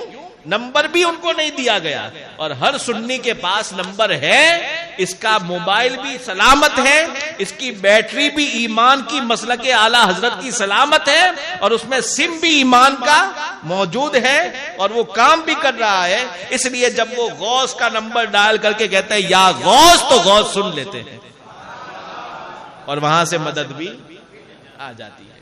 میری بات سمجھے؟ تو اگر تم اپنی دنیا کی بنائی ہوئی چیزوں میں بھی اگر غور کرو تو تمہیں دین کے مسائل حل ہو جائیں گے. تو یہ دنیا کی چیز ہے جس پر ہم اگر غور کریں کہ ایک ڈبے کے سہارے سے انڈیا میں رہ کر کے امریکہ میں سن سکتا ہے, تو یہ عقیدے کا مسئلہ حل ہو گیا. کیا ہمارے اولیاء نہیں سن سکتے؟ حضرت عمر پھر ساریہ کو کیوں نہیں سنا سکتے؟ یہی فرق تھا نا کہ موبائل نہیں تھا. تو پھر ہم بھی اگر موبائل کے محتاج, وہ بھی موبائل کے محتاج, تو فرق کیا رہے گا پھر, ہے نا؟ تو یہ اللہ تعالیٰ کی قدرت ہے. بہرحال یہ تو کامن سینس کی باتیں ہیں کہ اللہ تعالیٰ نے سننا سنانا, اللہ تعالیٰ یہ کہتے ہیں کہ فتویٰ کیا دیا کہ وہ سمیع ہے, وہ سننے والا ہے, تو تم نے مخلوق کو بھی سننے والا مانا. تو پھر صرف دور سے ہی مشرک کیوں؟ سوال یہ بھی تو ہوتا ہے نا کہ دور سے سننے والا مانا, اس لیے کیا ہو گئے مشرک. بھائی قریب سے کیوں نہیں؟ اللہ تعالیٰ کا ارشاد ہے اذا سألک عبادی عنی فإنی قریب. اللہ تعالیٰ ارشاد فرماتا ہے کہ جب میرے بندے اے حبیب میرے بارے میں تم سے پوچھیں کہ ہمارا خدا کہاں ہے, ہم اس سے پکارنا چاہتے ہیں, تو آپ ان سے کہہ دو کہ انی قریب, میں ہر ایک سے قریب ہوں. جب ہر ایک سے قریب ہوں اس کا مطلب سنتا بھی قریب سے, اس کا مطلب قریب سے سننا بھی شان خدا کی ہے. جب خدا کی شان قریب سے سننا, تو پھر قریب سے سننے کا عقیدہ بھی شرک, قریب سے سننے والا بھی شرک. دور سے سننے کی خاصیت کیوں؟ جب دور سے سننا خدا کی شان سمجھ رہا ہے تو قریب سے سننا خدا کی شان نہیں ہے؟ کیا خدا قریب نہیں سنتا, دور سے ہی سنتا ہے؟ معاذ اللہ. اللہ تعالیٰ دور اور نزدیک سب کی آوازوں کو سنتا ہے. تو جب اللہ قریب سے بھی سنتا ہے تو پھر قریب والے کو مشرک کیوں نہیں کہا؟ اور چل نہیں کہا تو چلو اجمیر ہمارے ساتھ, قریب جا کے پکارو یا غریب نواز, قریب جا کے پکار لو یا غریب نواز. پکارو گے؟ نہیں پکاریں گے. جب نہیں پکاریں گے تو پھر صرف دور کا کیوں کہا؟ لکھو قریب کا بھی. اور جب قریب کا نہیں لکھا تو قریب سے پکارو صحیح. یہ اپنے ہی فتووں میں الجھ کر کے مر مٹ گئے, اور مسلک اعلی حضرت آج تک زندہ باد ہے اور قیامت تک زندہ باد رہے گا. اب دیکھو حضور اکرم صلی اللہ علیہ وسلم کتاب ہے الانصاف فیما اثیر حولہ الخلاف, انصاف کی بات ان باتوں کے اندر جس میں اختلاف عقیدوں کا ہوا, اس میں بالکل انصاف کی بات. ایسا نہیں کہ کسی کی طرفداری میں ہم کہیں گے, یہ اس مصنف علیہ الرحمٰن نے یہ کیا ہے. اب دیکھو اس میں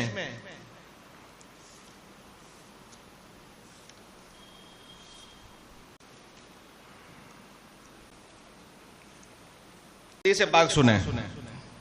یہ تو اپنے جو مثال تھی وہ ایگزامپل میں نے دیا آپ کو, اس سے تو بات سمجھ میں آئی جاتی ہے. اب ایک حدیث, ابھی جو مثال تھی وہ عقلی دلیل تھی, اور اب جو مثال ہے وہ نقل کی ہے. نقل یعنی حدیث کی, قرآن اور حدیث کی کتاب کی دلیل. عن عثمان بن حنیف قال فی روایت الترمذی ان رجلا ضریر البصر اتى النبي صلى الله عليه وسلم فقال ادعو الله ان يعافيني قال ان شئت دعوت وان شئت صبرت فهو خير لك قال فادعه قال فامره ان يتوضا فيحسن وضوءه ويدعو بهذا الدعاء اللهم اني اسالك واتوجه اليك بنبيك محمد النبي الرحمه یا رسول اللہ انی توجہت بک الی ربی فی حاجتی ہذہ لتقضی لی اللہم فشفعہ فی.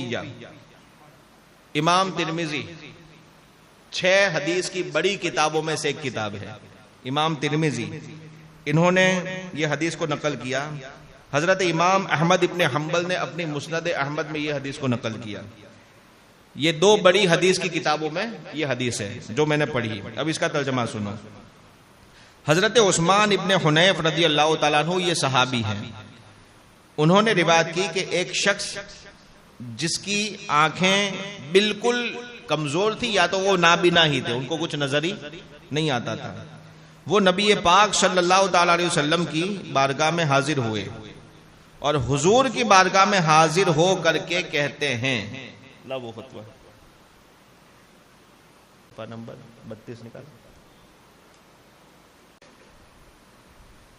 دیکھو یہ لکھتا ہے جو لوگ صرف یہ کہتے ہیں کہ یا حضرت آپ دعا کر دیں اللہ سے کہ ہماری ضرورت پوری ہو جائے، یہ بھی شرک ہے۔ کسی کو یہ کہنا کہ اے حضرت دعا کر دو اللہ کی بارگاہ میں کہ میرا یہ کام ہو جائے، یہ بھی کیا ہے؟ شرک ہے۔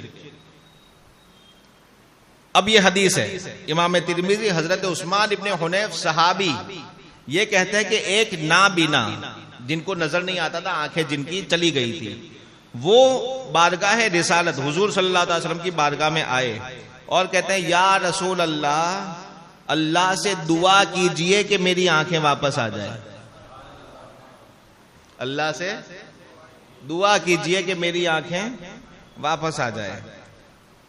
اب حضور نے ایسا فتویٰ نہیں لگایا کہ مشرک ہو گیا کلمہ پڑھ، جبکہ حضور تو شرک سے بچانے آئے تھے، حضور شرک سکھانے آئے تھے کہ شرک سے بچانے آئے تھے؟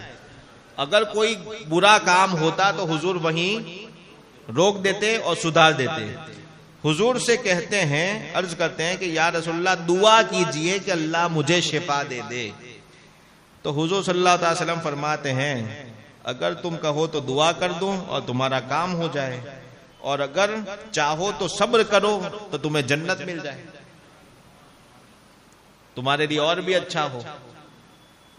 الفاظ یہ کہ تمہارے لیے اور بھی اچھا ہو، تو دونوں میں سے کیا کرنا ہے؟ دعا کر دوں اور آنکھیں چاہیے، یا صبر کرو کہ اور اچھا ہو؟ کیا کرنا ہے؟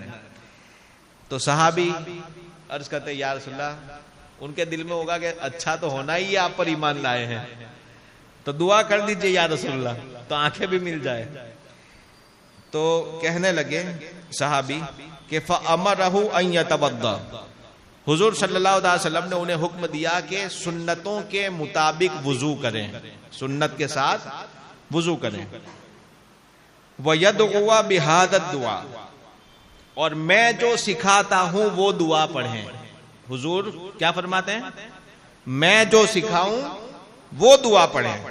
اب وہ دعا یہ جو حضور نے سکھائی ان کو، اللہم انی اسألک، اے اللہ میں تجھ سے مانگتا ہوں، وَأَتَوَجَّهُ إِلَيْكَ، اور تیری بارگاہ میں آتا ہوں، کس کو لے کر کے؟ بے نبیک محمد نبی الرحمہ، رحمت والے نبی محمد صلی اللہ علیہ وسلم کا وسیلہ لے کر کے آتا ہوں۔ ابھی تو صرف اتنا ہے، اب خنجر اور چلے گا وہابیوں پر، آگے سنو۔ فرماتے ہیں یا رسول اللہ، اب یہ دعا ختم نہیں ہوئی، دعا چل رہی ہے، یا رسول اللہ، اور ایک روایت میں یا محمد صلی اللہ علیہ وسلم، حضور سکھا رہے ہیں کہ یا رسول اللہ میں نے آپ کا وسیلہ لے کر کے اپنی رب کی بارگاہ میں طلب کیا، آپ کے وسیلے سے، آپ کے وسیلے سے میں نے اپنے رب سے مانگا، میری یہ ضرورت کو مانگا تاکہ یہ پوری ہو جائے، تو اے اللہ میرے یہ وسیلے کو اپنی بارگاہ میں قبول فرما لے۔ یہ دعا کس نے سکھائی؟ حضور نے سکھائی۔ تو اب حضرت عثمان بن حنیف جو یہ پورا ماجرا دیکھ رہے تھے شروع سے آخر تک، دیکھ رہے تھے کہ کیا ہو رہا ہے، اب وہ کہتے ہیں فَوَاللَّهِ مَا تَفَرَّقْنَا وَلَا طَالَ بِنَا الْحَدِيثُ حَتَّى دَخَلَ عَلَيْنَا الرَّجُلُ وَكَأَنَّهُ لَمْ يَكُنْ بِهِ ضُرٌّ قَطُّ۔ فرماتے ہیں حضور نے ان کو سکھا دیا، ہم تو حضور کی بارگاہ میں بیٹھے تھے، جو روایت کرنے والے عثمان بن حنیف کیا کہتے ہیں؟ ہم تو حضور کی بارگاہ میں بیٹھے تھے، ایک شخص آئے، ایسا انہوں نے سکھایا، حضور نے سکھایا، اور وہ چلے گئے عمل کرنے کے لیے، چلے گئے۔ ایسا تو نہیں تھا کہ اسی مجلس میں عمل کیا، وہاں تو سب بیٹھے ہوئے تھے، عمل کرنے کے لیے کہیں دور جانا تھا، وہاں گئے۔ یہ کہتے ہیں کہ فواللہ ما تفرقنا، قسم خدا کی ہم ابھی اس مجلس سے اٹھے نہ تھے، اور ابھی زیادہ وقت بھی گزرا نہیں تھا کہ وہ واپس آئے، اور ایسے آئے کہ کبھی ان کی آنکھ میں کوئی تکلیف ہی نہیں تھی۔ یہ حدیث ہے اور وہ اس کی کتاب ہے۔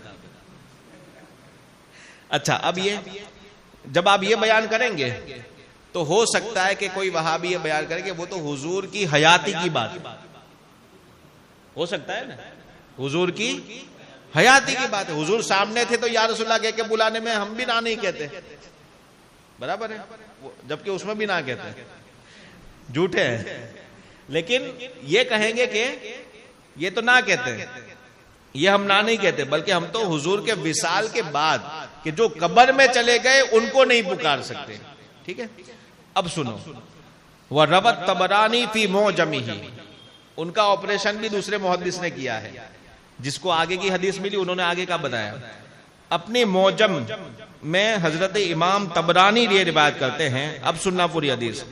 ان رجلا كان يختلف الى عثمان بن عفان رضی اللہ عنہ فی حاجت له فكان عثمان لا يلتفت إليه ولا ينظر في حاجته فلقي ابن حنيف فشكى ذلك إليه فقال له عثمان بن حنيف ائت المئضات فتوضأ ثم أت المسجد فصل فيه ركعتين ثم قل اللهم إني أسألك وأتوجه إليك بنبيك محمد النبي الرحمة يا رسول الله إني توجهت بك إلى ربي في حاجتي هذه لتقضى لي فشفعه في وروح حتى أروح معك.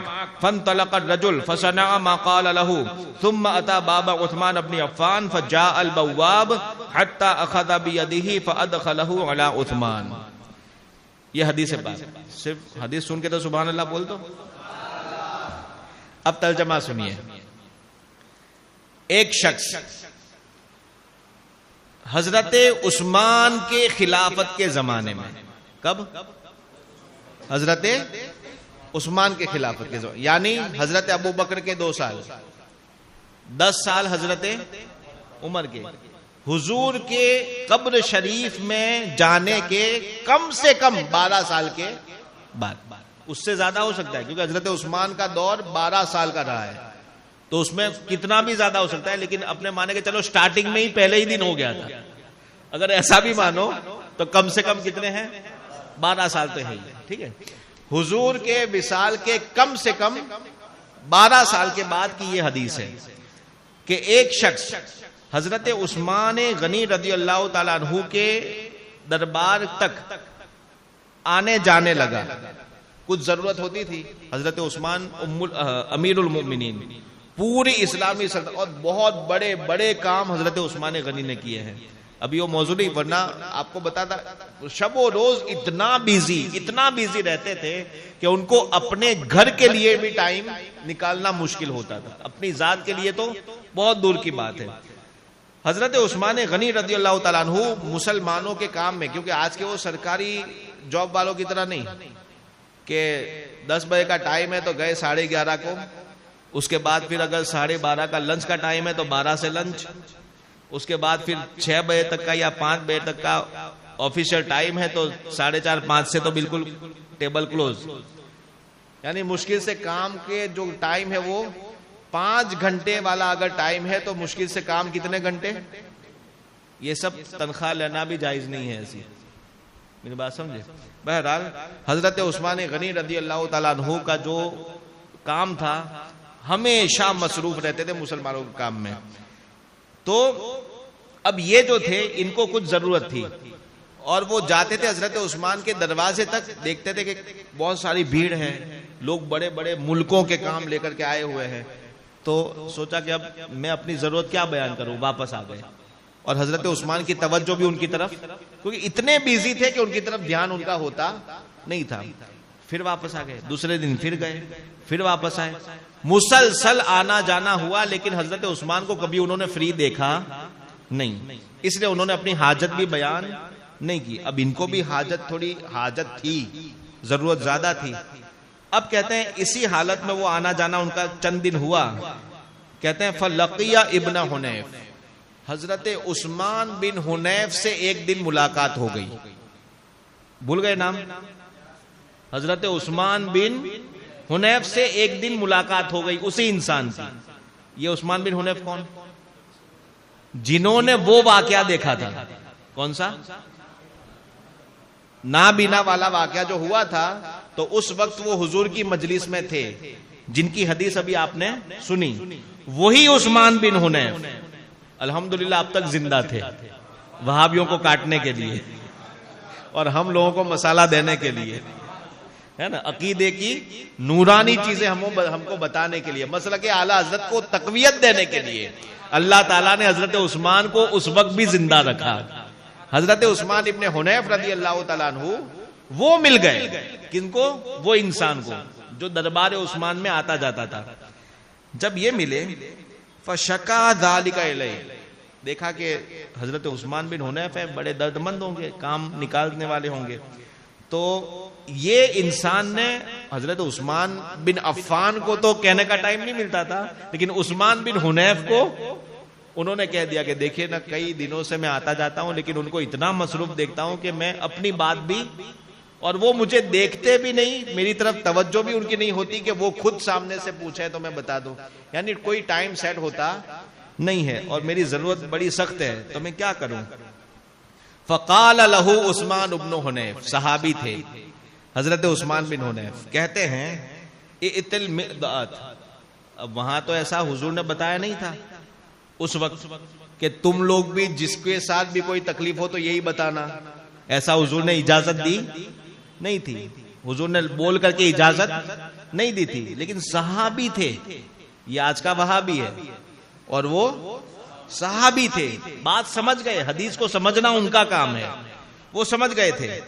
تو حضرت عثمان بن حنیف کہتے ہیں کہ اچھا ایسا مسئلہ ہے، کہتے ہیں کہ ایک کام کرو، وضو کرنے کی جگہ پر جاؤ اور وضو خانے جاؤ اور وہاں جا کر کے اچھے سے سنت کے مطابق وضو کرو، وہ عمل یاد رکھنا جو حضور نے بتایا تھا، وضو کرو، اور پھر مسجد جاؤ اور وہاں 2 رکعت نماز پڑھو۔ وہاں بھی اس حدیث میں بھی 2 رکعت نماز کا ذکر ہے دوسری روایت میں، لیکن یہ جو میں نے پڑھی اس میں نماز کا ذکر نہیں تھا، لیکن دوسری روایت میں وہی حدیث میں کیا ہے؟ 2 رکعت نماز۔ تو یہ بھی فرماتے ہیں کہ 2 رکعت نماز پڑھنا اور اس کے بعد میں جو سکھاؤں وہ دعا پڑھنا، 2 رکعت نماز پڑھ کے یہ دعا پڑھنا۔ اب عثمان بن حنیف نے حضور کے 12 سال، وصال کے 12 سال کے بعد دعا سکھائی، وہ دعا سنو، فرماتے اللہم انی اسألک و توجہ الیک بنبیک محمد نبی الرحمہ، یا رسول اللہ، یا رسول اللہ انی توجہت بک الی ربی فی حاجتی ہذہ لتقضی لی فشفعہ فی۔ حضرت عثمان بن حنیف نے بھی وہی یا رسول اللہ والی دعا سکھائی کہ اے اللہ کے رسول، میں آپ کی بارگاہ میں اللہ کے حکم سے اپنی ضرورت پیش کرتا ہوں اور آپ کو وسیلہ اللہ کی بارگاہ میں لے کر کے جاتا ہوں تاکہ میری ضرورت پوری ہو جائے۔ تو کہتے ہیں کہ انہوں نے یہی کیا، عثمان بن حنیف نے جن کو سکھایا انہوں نے یہی کیا۔ فانطلق الرجل فصنع ما قال له ثم اتى باب عثمان بن عفان، یہ عمل کرنے کے بعد وہ پھر حضرت عثمان کے دروازے کے پاس آئے۔ فجاء البواب، تو حضرت عثمان کا جو گیٹ کیپر تھا وہ سامنے سے آیا، وہ سامنے سے ان کے پاس آیا، اس انسان کے پاس، اور کہتے ہیں کہ اس نے میرا ہاتھ پکڑا اور ہاتھ پکڑ کے سیدھا حضرت عثمان کے پاس لے گیا۔ حضرت عثمان ابھی بھی بیزی تھے، ابھی بھی کیا تھے؟ بیزی تھے، لیکن کہتے ہیں کہ فَأَجْلَسَهُ مَعَهُ عَلَى التَّنْفِسَةِ حُنَيْفًا، پھر کہتے ہیں کہ انہوں نے میرا ہاتھ پکڑا، حضرت عثمان کے پاس لے گیا اور حضرت عثمان کے بازو میں مجھے بٹھا دیا۔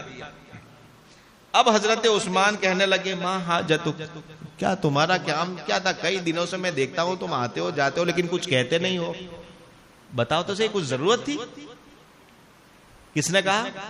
حضرت عثمان امیر المومنین نے۔ اس کا مطلب کیا؟ فرماتے ہیں فذکر حاجتہ وقضاها له، حضرت عثمان بن حنیف کہتے ہیں کہ دیکھو اس کی ضرورت وہ دعا کی برکت سے وہاں بھی پوری ہو گئی۔ اب یہ حضور کے وصال کے بعد کا واقعہ ہے۔ اس سے کیا پتا چلا کہ حضور اکرم صلی اللہ علیہ وسلم کو بعد وصال بھی یا رسول اللہ کہہ کر کے پکارنا یہ صحابہ کا طریقہ ہے. کس کا طریقہ؟ صحابہ کا طریقہ. بلکہ صحابہ نے بعد والوں کو بھی سکھایا کہ صرف ہم نہیں پکارتے، تم بھی ایسے ہی پکارو. اور یہ حضرت عثمان بن حنیف نے قیامت تک آنے والے لوگوں کے لیے یہ عمل چھوڑ دیا کہ جب بھی کسی کو کوئی ضرورت ہو اور یہ کرے. الحمدللہ میرا اپنا ذاتی تجربہ ہے کہ 2 سے 3 ایسی ضرورتیں کہ جو واقعی بہت مشکل کام تھا، اس دعا کی برکت سے وہ کام ہو گیا. یا رسول اللہ ندا کی یہ برکت ہے. سمجھے؟ تو الحمدللہ یہ صحابہ کرام کا مسلک تھا جو مسلک اعلی حضرت ہے نا. اعلی حضرت فرماتے ہیں حاکم حکیم داد و دوا دے یہ کچھ نہ دے، مردود یہ مراد کس آیت خبر کی ہے. حاکم جو جج ہوتا ہے وہ فیصلہ کرے، اور حکیم ڈاکٹر دوا دے جس سے شفا ہو جائے، مریض کا مرض دور ہو جائے. فرماتے ہیں تیری عقل کہاں چلی گئی ہے وہابی کہ حاکم داد دے، حکیم دوا دے، اور یہ اولیاء اللہ کچھ نہ دے. مردود یہ مراد جو دو بتا رہا ہے وہ کس آیت اور خبر کی ہے؟ یہ کون سی آیت کا مفہوم پیش کر رہا ہے؟ لیکن حضور صلی اللہ علیہ وسلم کی حدیث پاک سنو. آقا کریم صلی اللہ علیہ وسلم ارشاد فرماتے کہ آخری زمانہ ایسا آئے گا کہ جس میں ایسی قوم پیدا ہوگی کہ جو مفہوم حدیث ہے کہ جو مشرکوں کے بارے میں جو آیتیں اتری ہیں وہ مسلمانوں کے اوپر ڈالیں گے. مشرکوں کے بارے میں جو آیتیں اتری ہیں وہ کس پر ڈالیں گے؟ مسلمانوں کے بارے میں. اب ذرا حاجتیں طلب کرنے کے 2-3 واقعے آپ شارٹ میں سماعت فروانے تاکہ میں اپنی بات کو ختم کروں. اور کچھ کتابیں دیکھنی ہیں بہت ساری ہے کہ چلے گا اتنا، چلے گا نہیں اتنا. اب جو اس میں ہے وہ زبانی 2-3 چیزیں بیان کر دیتا ہوں، شاید اتنا تو بھروسہ ہوگا ہی آپ کو. درود پاک پڑھیے اللہم صلی علی سیدنا و مولانا محمد.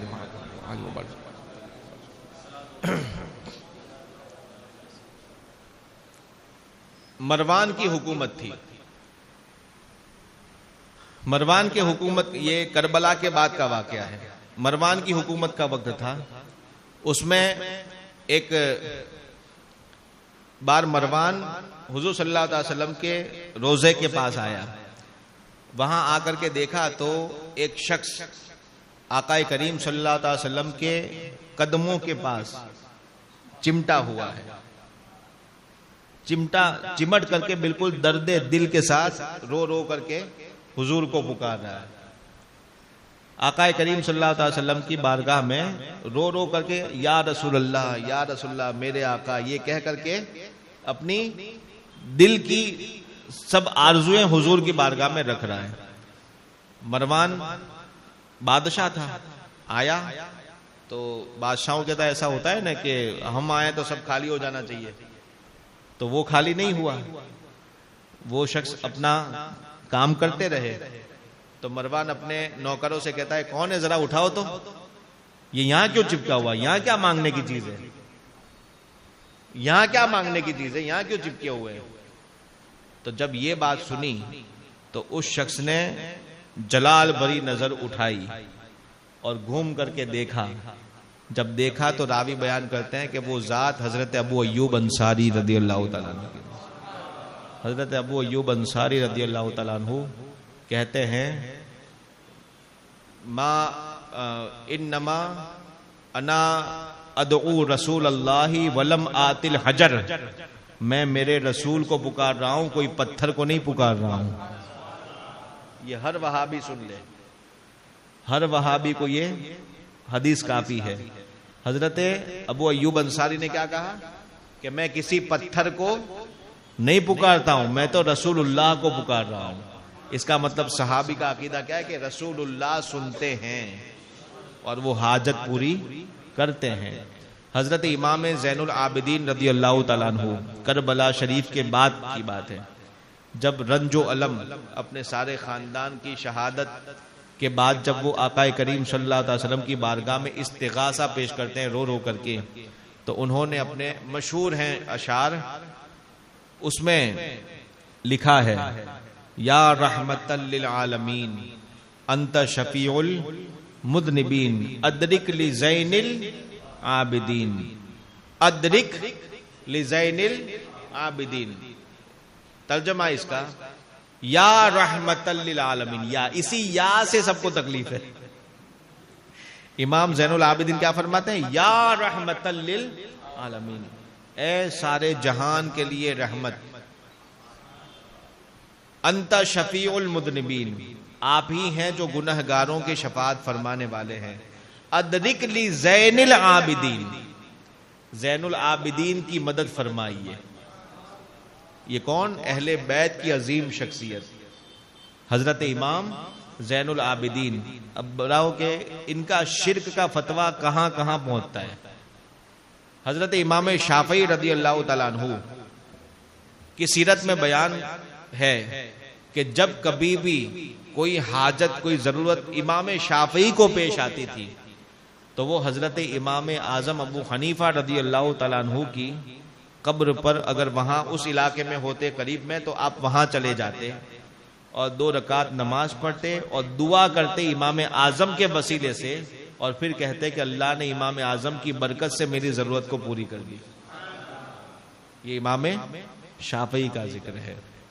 حضور غوث اعظم رضی اللہ تعالیٰ عنہ تو آفر دے رہے ہیں ہمیں، ارشاد فرماتے ہیں کہ میرا مرید جہاں کہیں بھی قیامت تک اگر مصیبت میں پھنسے، پکار کر کے تو دیکھے، عبد القادر اس کی مدد کو پہنچے گا۔ اور الحمدللہ ہمارا کیا بڑے بڑوں کا تجربہ ہے کہ جب کبھی بھی کسی نے یا غوث المدد اگر دل سے کہا، اس کی ضرورت ضرور۔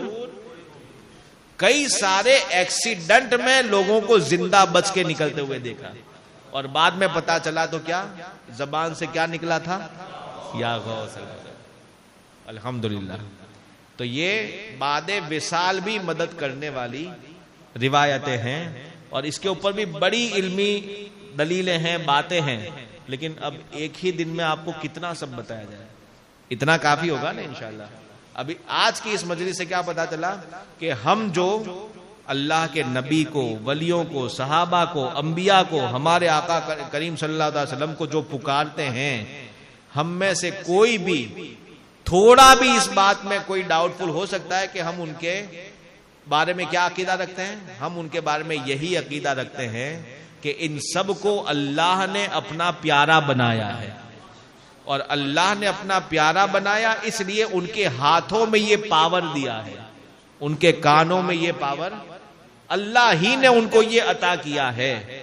دوسرے لوگوں کی طرح انہیں مردہ نہیں بنا دیا، بلکہ اللہ تعالیٰ نے ان کو زندگی عطا فرمائی ہے، روحانی پاور دیا کہ جس کی وجہ سے وہ مخلوق خدا کی مدد کرتے ہیں۔ سمجھے؟ اور یہ بھی حدیثوں سے ثابت ہے کہ جو روحیں زندگی بھر اللہ کی اطاعت میں زندگی گزارتی ہیں، مرنے کے بعد اللہ تعالیٰ جن کو پسند کرتا ہے ان روحوں کو واپس کر دیتا ہے، اور فرشتوں سے کہتا ہے کہ جاؤ اسے واپس زمین پر اس کی قبر کے پاس رکھ دو تاکہ وہ لوگوں کی ضرورتوں کو پورا کرے۔ یہ کس کے بارے میں؟ مسلمان روحوں کے بارے میں۔ جب مسلمان نیک روحوں کے بارے میں یہ ہے تو پھر اولیاء کی کیا شان ہوگی، پھر انبیاء کی کیا شان ہوگی۔ اللہ تعالی ہم تمام مسلمانوں کو مسلک اعلی حضرت پر استقامت عطا فرمائے، اور اولیاء انبیاء کے وسیلے پاک سے اللہ تعالی ہم تمام کی مرادوں کو پورا فرمائے، اور قیامت کے روز اللہ تعالی ہمیں شفاعت مصطفیٰ نصیب فرمائے۔ وآخر دعوانا ان الحمدللہ رب العالمین۔ السلام علیکم۔ اور بیٹھ لیجیے، ایک دو سوال کچھ کہہ رہے ہیں۔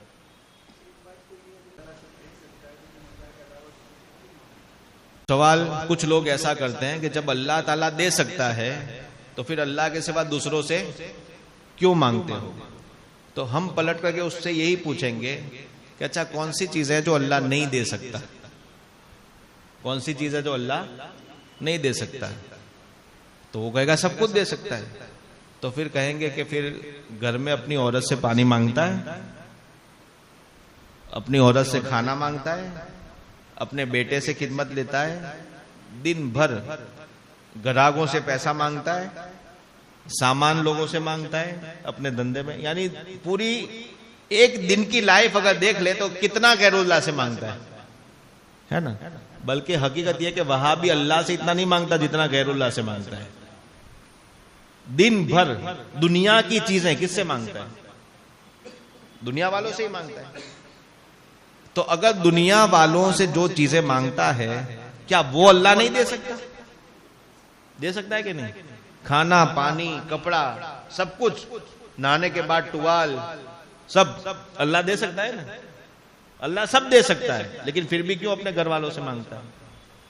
بس میں تو یہ ان لوگوں کے لیے سیدھی سی بات یہ ہے کہ اللہ سب کچھ یقیناً دے سکتا ہے، اور یہ تم بھی مانگتے ہو کہ اللہ سارا سب کچھ دے سکتا ہے، لیکن پھر بھی اللہ تعالیٰ یہ پسند کرتا ہے کہ میری بارگاہ میں عظیم الشان چیزیں ہوں یا کوئی بھی چیز اگر طلب کرنے کے لیے کوئی آئے تو کوئی نہ کوئی میرے پیارے کے وسیلے کے ساتھ آئے. اللہ فرماتا ہے وَابْتَغُوا إِلَيْهِ الْوَسِيلَةَ، اللہ کی بارگاہ میں کیا وسیلہ کیا لے کر کے جاؤ؟ وسیلہ لے کر کے جاؤ. اور پھر خود حضور اکرم صلی اللہ علیہ وسلم ارشاد فرماتے ہیں کہ جب تمہیں کوئی ضرورت پیش آ جائے تو اچھے چہرے والوں سے مانگا کرو. یہ حضور کی حدیث ہے، یہ بھی جامع صغیر میں ہے. کیا فرمایا؟ کہ جب تمہیں کوئی ضرورت پیش آئے تو کس سے مانگو؟ اچھے چہرے والوں سے مانگو. جس کی پوری پیشانی کالی ہو گئی وہ اچھے چہرے والے نہیں ہوتے، برابر. جن کے پیجامے آدھی پنڈلی تک آ گئے وہ اچھے چہرے والے. جو نبی پاک صلی اللہ علیہ وسلم کی شان میں بےہودیاں بکے وہ اچھے چہرے والے ہو ہی نہیں سکتے. تو اچھے چہرے والے کون ہوتے ہیں؟ غوث و خواجہ ہوتے ہیں، اولیاء ہوتے ہیں، شاہ عالم ہیں، قطب عالم ہیں، یہ سب اچھے چہرے والے. تو اچھے چہرے والوں سے مانگو. تو ان سے مانگنا حقیقت میں کس سے مانگنا ہے؟ تو جیسے وہ وہابی بھی کہے گا کہ میں بھی اپنی بیوی سے پانی مانگتا ہوں، گراہکوں سے پیسہ مانگتا ہوں، لیکن میرا عقیدہ ہے کہ سب دینے والا کون ہے؟ اللہ ہے. تو پھر ہمارے بارے میں یہ کیوں نہیں سوچتا؟ یہ اور بات ہے کہ تیری سوچ صرف دانا پانی کی ہے اور ہماری سوچ بہت اونچی کہ ہم ہر چیز ہمارے اولیاء سے مانگتے ہیں.